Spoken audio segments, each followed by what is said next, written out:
How's it going, everybody? My name is Lucky Buns, and in today's video, I'm going to be going over the Mega Rayquaza Raid Day disaster this past weekend in Pokemon Go. Let's go ahead and rewind a little bit here. To start things off, players were already upset with Mega Rayquaza being announced as a Raid Day and then being changed to an Elite Raid Day. It was essentially a bait and switch. Now, for those of you who are unfamiliar, the original raid days gave players 5 additional free raid passes along with an increased shiny rate of 1 out of 10. The duration of the event was also 3 hours long, with raids appearing at most gyms. The remote raid limit was also increased to 20 for each of these events, allowing those in rural communities to actually get raid support. Now, on top of that, there were also event tickets, which offered players 8 additional free raid passes, an increased chance to get more extra large candy, along with 50% more experience and 2 times Stardust from completing raid battles. Now let me explain how elite raids work. So these are raids that can only be done in person only at very specific gyms, which means that you can't actually invite anybody with remote raid passes, and for players in rural areas, you might not even have any qualified gyms nearby. There are also no additional free raid passes given for the event, just your daily free pass and maybe the one from the day before if you saved it in your inventory. Now the one upside here is that elite raid eggs are supposed to appear 24 hours in advance on qualified gyms, which is supposed to allow players to coordinate ahead of time with their locals in their community. Keeping all that in mind though, as the event actually got closer, players were reporting that eggs were not appearing 24 hours in advance. Once again, this was a precedent that had already been set in place from previous Elite Raid days, so it was really odd that this was happening. Now a few hours later, after players had made enough noise on social media, Niantic actually tweeted out that all eligible gyms will actually have eggs appearing at 6 AM instead. Keep in mind, the earliest scheduled Elite Raid hour was going to be at 12 PM, and the latest would be at 6 PM local time. So now players had even less time to find raid eggs and then coordinate with the locals in their community. But wait, it gets even worse here, right? Because for players in Australia and New Zealand, the Elite Raid eggs did not actually appear until 10 AM local time, which gave them even less time to coordinate. On top of that, they apparently had a small amount of Elite Raid eggs across the entire country. Yeah, you heard me right, not the city, the entire country. Niantic support also tweeted about this specifically and mentioned that they would make good for the affected trainers. So I'm assuming that they're going to be getting some sort of makeup event in the future. Historically, this is known to happen to players in these areas since they are the first to get access to these new events. They are unofficially known as the beta testers for Pokemon Go. Next up, let's talk about the free timed research. So Mega Rayquaza doesn't just require Mega Energy to evolve, you also need to get a Meteorite to teach a Dragon Ascent. Now thankfully, Niantic did offer players a free timed research to get themselves a Meteorite on top of an extra one if you actually got the TikTok code. That being said though, the details of this timed research were less than desirable for most players. While not completely unexpected, one of the requirements was to win a raid, and the other requirement was to win one Elite Raid. So while it was advertised as a free Meteorite, this kind of felt misleading to some players because the requirement was essentially locked behind Elite Raids. The silver lining was basically that you would be able to at least get your Meteorite if you weren't able to actually beat Mega Rayquaza in Elite Raids, but that was not the case. Speaking of which, so this actually brings me to my next discussion point, which was raid difficulty. Mega Rayquaza is one of the strongest Pokemon in the game, so it was expected that this raid boss would actually be pretty challenging. But that being said, the level of difficulty was far too high in my opinion. As somebody who actually prides themselves on having really good raid attackers despite actually being a free-to-play player, like when I say this, it's not an understatement, this raid boss was really difficult to take down. Now last year during Pokemon Go Fest 2023 when we had Mega Rayquaza in raid battles, it wasn't even this difficult, but because it was in Elite Raid battles this time around, it actually bumped up the difficulty even more. So if we take a look at Pokebattler simulations here, with the best possible counters at level 30, no weather boost, and no friendship boost, it would take around 5 players. If their counters were at level 40, this would take around 4 players. Now keep in mind, you could factor in the weather boost, friendship boost, party play as well to increase damage potential. You could also power up your Pokemon to even level 50, so hypothetically you could get it done with 3 players, but it would be pretty close. Keeping that in mind though, the average player in Pokemon Go uses the recommended battle parties, so this means that the recommended raid lobbies would be anywhere from 5 to 9 instead. Now to be honest, this wouldn't actually be a big issue if remote raids were actually enabled, but because they weren't, this is actually a pretty high barrier to entry for a raid boss. It's highly dependent on living in a more populated city, so if you don't, you're kind of out of luck here. Now Rayquaza also requires 400 Mega Energy to Mega Evolve, on top of having Dragon Ascent.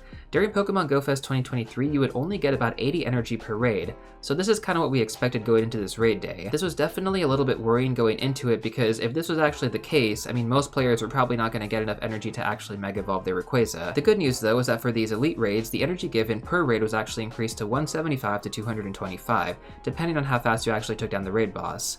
This meant that players were able to get enough energy from doing about 2 to 3 raids on average, which seemed pretty great, until we factor in everything else that I mentioned earlier. The Elite Raid eggs are only in specific gyms, the recommended raid lobbies are between 5 to 9 players, and these raids are in person only, so you can't actually remote anybody into them. Now I think a good solution to this would have been to award 200 energy from the timed research, and then that way most players would actually be able to get enough from just one Elite Raid, possibly 2 if they weren't able to take it down fast enough. Now finally, let's go over the shiny rate. So in the past, the shiny rate for raid day has historically been 1 out of 10, which is boosted from 1 out of 20, which is a normal rate for legendary Pokemon raid battles. That being said though, because this was going to be an Elite Raid day, there was no mention of boosted shiny rates for this event, although there were some rumors going around that the rates were boosted to 1 out of 10, but there was no credible information to actually back this up. So with that being said, that's basically everything I needed to go over in regards to what happened this past weekend, but now let's go through some viewer comments and actually hear what you guys have to say about this. Niantic is doing everything that they can to encourage people to start location spoofing.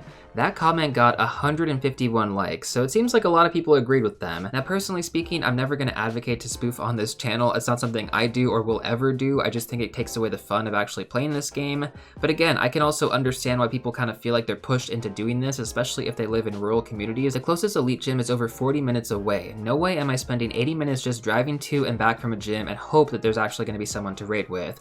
So I feel like this is a really valid complaint to have, right? Because not everybody has local communities in their area. Some people really just live in small towns, and I feel like if you're in the city, it's fine. It's not that big of a deal. There's usually communities ongoing there, but some players, like, they'll have to drive to go to an elite raid, and there's no guarantee that there are going to be other players there. This person says, even with 3 accounts, I'm doomed. And unfortunately, they were not wrong about that. Like, even with the best possible counters, guys, and the weather boost, and party play, and the friendship boost, like, doing it with 3 accounts is pretty much the minimum that you could get away with. But you would have to have, like, the best counters in the game, and have all the bonuses going for you. Otherwise, it would be really, really difficult to get done. Like I mentioned earlier, it would honestly take about 5 to 9 trainers on average, depending on their counters, going into this raid. And even then, like, you might not even get it done with 5 people, so it could even be like 6 people minimum.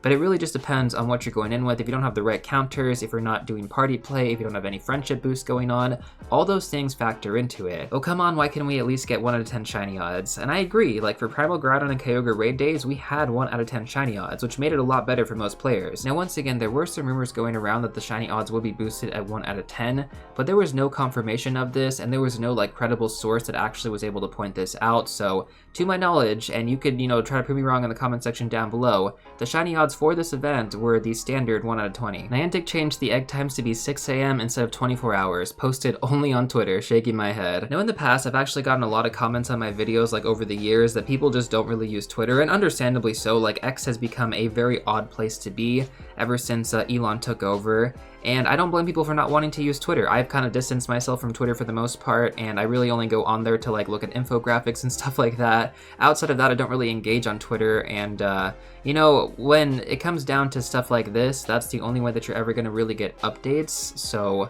I mean, it is a little bit frustrating because, again, they're advertised to be 24 hours in advance, and everyone's kind of like, well, why aren't the raid eggs spawning?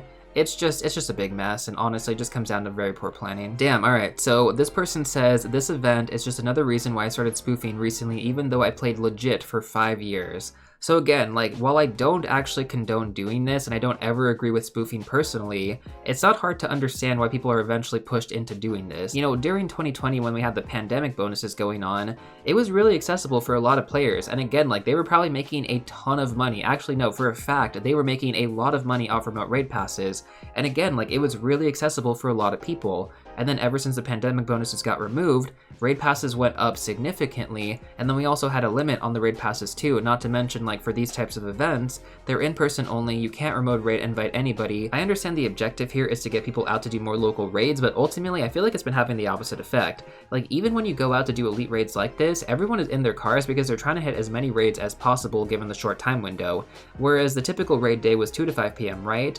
And you had raids in pretty much every single gym. Like, you could go out to like the mall or whatever your popular grind spot is and just walk around and hit raids with a bunch of people. I did that during Primal Groudon and Primal Kyogre Raid Day, but for Mega Rayquaza Elite Raid Day, like, once we found out where the eggs were, we just kind of went to those gyms, drove to them, and then we were pretty much done. This will definitely vary depending on where you live, but ultimately for my own personal experience, like, it had the opposite effect. Niantic is just a joke at this stage. They don't care about the players, they're all about the profits. So this one is tricky, right? Because on one hand, that is true. Like, with all the event tickets that we've had this year, it definitely seems like they're more about the profits. But at the same time, like, doing elite raids like this, you would think that they don't care about money because, I mean, they're pretty much sabotaging themselves. It is so perplexing, to be honest, because, you know, they're trying to push their vision, which is ultimately affecting their revenue stream. I just don't understand, because if they really wanted to make a bunch of money, they would actually make this a regular raid day, allow people to actually remote raid as much as they wanted for this raid day specifically, then they can turn it off after the raid day is done, and then they would have a bunch of money coming in. But instead, they force people to do in-person raids only. You can't remote raid invite anybody, so ultimately when it comes down to it, they're sacrificing making a bunch of money to actually pursue their vision instead, which really hasn't been working out super well for them. I'm honestly angry about the fact that they made us buy a 2023 GoFest ticket just to get Mega Rayquaza, and now they're giving it to people for free. Alright, so I'm gonna say this right now, for people who haven't played Pokemon Go for a long time, this is pretty much how every single event ticket or exclusive Pokemon works. Like, you're not essentially paying to get it, you're paying to get it early, and that's all that it is. There aren't many players around here, and even if there were 3 or 4 players, it wouldn't actually be enough to take down Rayquaza. Niantic should have allowed at least 5 remote raids. I can't understand what they're thinking. I agree with this. So when it comes down to it, like, you could have the remote raid limit still be at 5, which again would be kind of affecting your revenue at the end of the day, but at the same time, like, it would be a lot more accessible for most players because, again, this was a really difficult raid boss to beat. It was more challenging than it was last year during Pokemon Go Fest, so I don't understand why you would make it more difficult and then restrict players to in-person raids only. Niantic wants to keep the carrot dangling. They want to keep the hype up around Rayquaza for as long as possible. It is one of their gems. Yeah, to be honest, I get very worried about the future of Mega Mewtwo when eventually that Pokemon gets released, because I feel like they're gonna milk that one so hard. Like, if Mega Rayquaza is this bad, think about the, like, Mega Mewtwo release, right? That one, oh my goodness, I'm just kind of scared about that release at this point. I went into the capital city and managed to defeat 5 raids between 12 PM and 2 PM. I caught 3 Rayquazas, and only one of them had 3-star IVs, with 15, 11, 13. I don't know if I should actually invest into this one. To be honest, I feel like that IV spread is fine. The main focus should really just be getting Mega Rayquaza to Mega Level 3 as soon as possible. I think it's a little bit too soon to actually get it there before Pokemon Go Fest Global, but during Go Fest Global, Mega Rayquaza is actually one of the best Pokemon to use because it covers so many different typings, because you get Dragon, Flying, and Psychic. I might just stop playing this game. I'm a real player with no one else that plays this game. Yeah, unfortunately, like, the benefit to Pokemon Go is if you live in the city or the suburbs, it's a lot better to play, but if you kind of live in a rural area, it's a lot more difficult. Like, you can still have fun and play Pokemon Go, but in terms of, like, the raiding experience, that is really where you kind of fall short. So this person says, I did a Mega Rayquaza Elite Raid with 4 other people, but it was too hard to defeat. And then they have the sad emoji. So honestly, I really feel for this person, because 5 people you would think would be enough, right? For most raid bosses in game, 5 to 6 people is more than enough to take it down. The fact that they could not get it done with 5 people really just goes to show how difficult this raid boss was. And like I mentioned earlier, I personally thought that this raid boss was really difficult compared to, like, anything else that we've had in game, especially Mega Rayquaza during last year. It really does suck to see this because, you know, these players took the time to get together with locals in their community, which is exactly what Niantic wants, but because they made the raid boss so difficult, they left that raid defeated. They couldn't get their Meteorite because they couldn't get the Elite Raid done. And I mean, ultimately that leaves a really sour taste in their mouth. Truly, at the end of the day, I have no idea why Niantic honestly makes this stuff so difficult. Like, if you want people to go out and raid, at least make it easier to catch it, make it easier to raid it. Like, you should make it more accessible for players, not more difficult. I mean, making it this difficult, it's just crazy. I don't understand it. And again, Mega Mewtwo, when that comes out, I'm expecting even worse. I got my first Rayquaza. It is 15, 15, 10, and not shiny, unfortunately. Is it worth to Meteorite and Mega it, or just wait for another event? So I just went over a comment very similar to this not that long ago. I would say it is worth it to Meteorite because you do want to focus on getting your Mega Rayquaza to Mega Level 3. It's probably going to be some time before we actually get Mega Rayquaza back in Raid, so yeah, definitely worth to do it now. Get Mega Level 3 on your Mega Rayquaza and then just kind of use that for events in the future. It is so clutch. I have used it during so many events. Post-raid report, the good. There were a ton of cool people there, made some new local contacts. Awesome, happy to hear that. The very, very bad though, only 200 energy from the raid. It's the only one I could do, so no Mega for me. I hope you got to do more than one. I feel like this really hits home in terms of how bad this actually was because they did everything right in terms of what Niantic actually wanted. They went out to raid, they met up with their locals, they actually made some new friends too, but because, you know, they didn't have any more eggs around them, they're just a victim of circumstances. And once again, this could have easily been avoided if the timed research actually gives some energy as well. Like, I don't think it would have been so OP because it would have been like 200 energy just from the one timed research, and then, you know, the initial energy from the Mega Rayquaza raid, like if you ended up doing just more Rayquaza raids on top of that, you would just be getting 200 energy, which I think is fine, like that was already the basis for it. But giving players enough energy to Mega Evolve the first time is pretty much all that they kind of needed. And now this player is pretty much going to go without having a Mega Rayquaza, and that really sucks. Coming back to say that my experience so far has been pretty bad. 13 raid passes used and only 6 Rayquaza caught. Haven't seen the shiny or a single one with 15 attack. Alright, so first of all, 13 raid passes and 13 elite raids done, that is impressive on its own. Just want to say that right now. Alright, then they continue to say, also the game is laggy AF, especially when using charge attacks, at least for me. Safe to say that I was excited for nothing and the day has been pretty horrible. They also had an edit in here as well, so used 20 raid passes, didn't get a single Rayquaza that broke 90%. I believe I was just extremely unlucky and this day was a huge fail for me. On the bright side, I got the Meteorite and Mega Energy for the future, so at least it isn't all lost. This thing was tough to raid, we needed 6 people to take it down. Granted, we didn't have the best ice type attackers. Alright, so that definitely plays a factor in, like if you don't have the best ice type attackers, it is going to take more players, it is going to take more revives and potions and stuff like that. Like I mentioned earlier, I think I had recommended 5 to 9 players, so this kind of checks out. There was a lack of communication by Niantic, for example the eggs not spawning in time, as well as a refusal to overhaul the outdated and frankly terrible Elite Raid system. And past raids featured during Elite Raid days, one positive was that you couldn't get the shiny, that's interesting, but this time around this wasn't the case, because when you don't give people the chance to even do 20 raids, you are just not giving everyone a fair chance to get the shiny. That's actually a really valid point. It's also nonsensical to make this an Elite Raid day. For newer Pokemon that might not be very meta relevant, I can get the reasoning for an Elite Raid day. Somewhat at least, but for Mega Rayquaza it just doesn't work. On one hand because of the shiny reason, but also because it creates a lose-lose situation. Niantic doesn't actually make that much money because you can do like a max of 14 raids and remote raids can't be used and players don't get a fair chance to get the shiny or even a good IV Rayquaza, and some might not even be able to play the event at all without remote raiding. Overall, very disappointed with Niantic for being so stubborn and keeping the Elite Raid system as it is. Definitely a lot of valid points here for sure. I mean, the shiny rate alone, I mean, that's a really good point. I didn't even think about it like that. We had 100 plus people doing these around Toronto High Park area. The positive, the experience was awesome, in person with a huge group. Negative, sacrificed 3 hours of work because not remote, no shiny in 8 raids, only one person in our lobby of 20 people got a shiny until the 5th raid. So that's 100 raids, right? One shiny out of 100 Mega Rayquaza. That's pretty bad. I mean, I understand that's not actually how it works because it rolls on a 1 out of 20 odds, but still.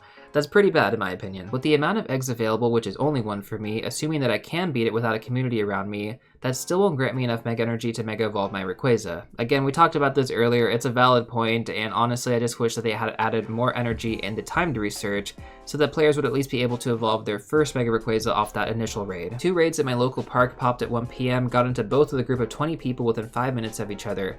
Both were defeated and caught. Next group of raids is in 15 minutes and I'm going back to the same park for 3 more eggs to pop.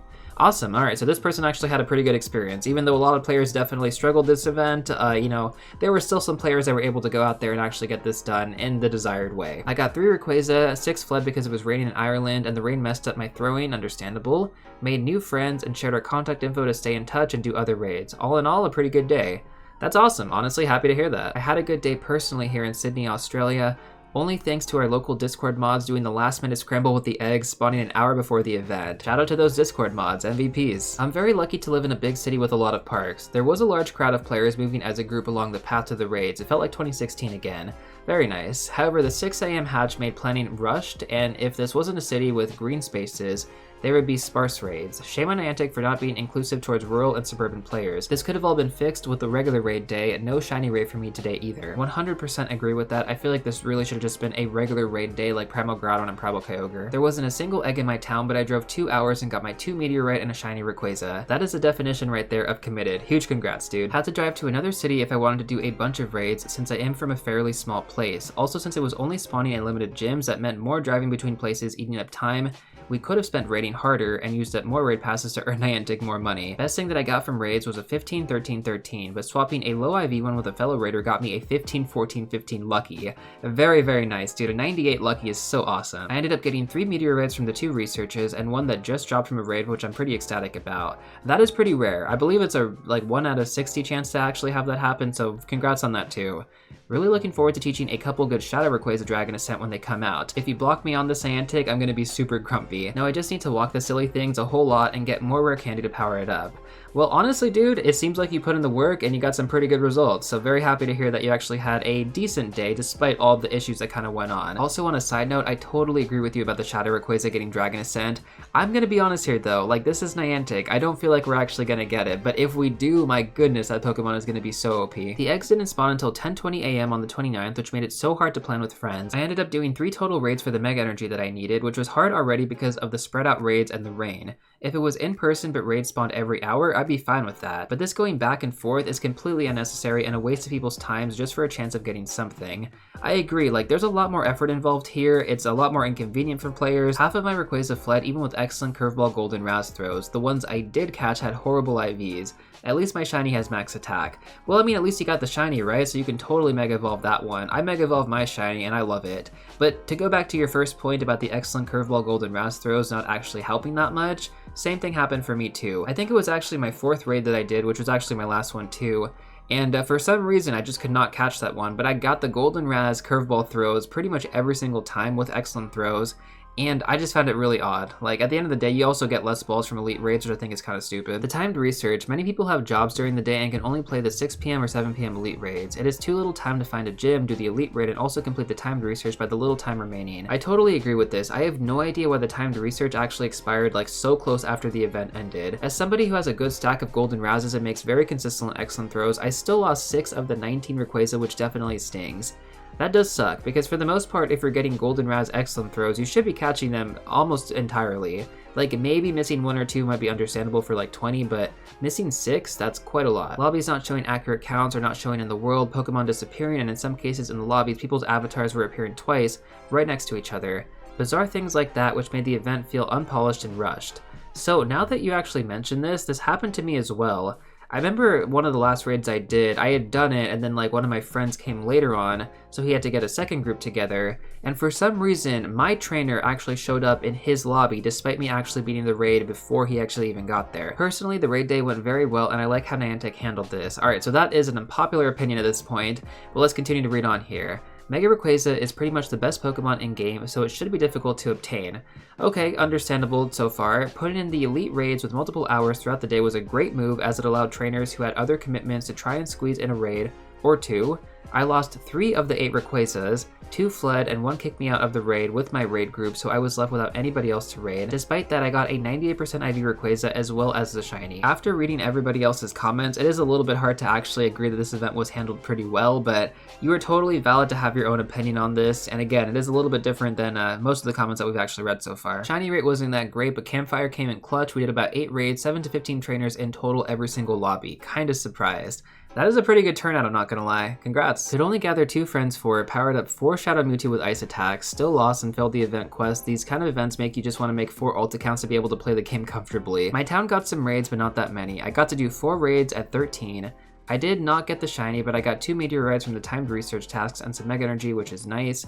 The whole town came together, and many players I have never seen before, and I got about 20 friend requests from local players from raids, which is actually pretty great. Made a few new friends as well, and I hate to admit it, but I actually had a really good time. I still hope that we never get to see elite raids again. I can only imagine how epic a regular raid day would have been. And I think that's a great place to actually end off, because that's pretty much how I feel. Like, yeah, like this is a decent format, but the regular raid day format was honestly just so much better. The overall aspect of it, in the most positive scenario, is that you met up with locals, you made some new friends, and you know, you got Mega Rayquaza, you got the Meteorites, etc. But on the flip side of that, the overall design is pretty terrible for elite raids, so there's really nothing positive to say about that. They should really just scrap the system and just do a regular raid day. Like, that format was already good. So for those of you who made it to the end, thank you so much for watching. If you still want to check out some more content, I'm going to recommend these 2 videos right here. But before you go, don't forget to smash the like button, subscribe, and I'll see you all real soon in the next one with a more positive video.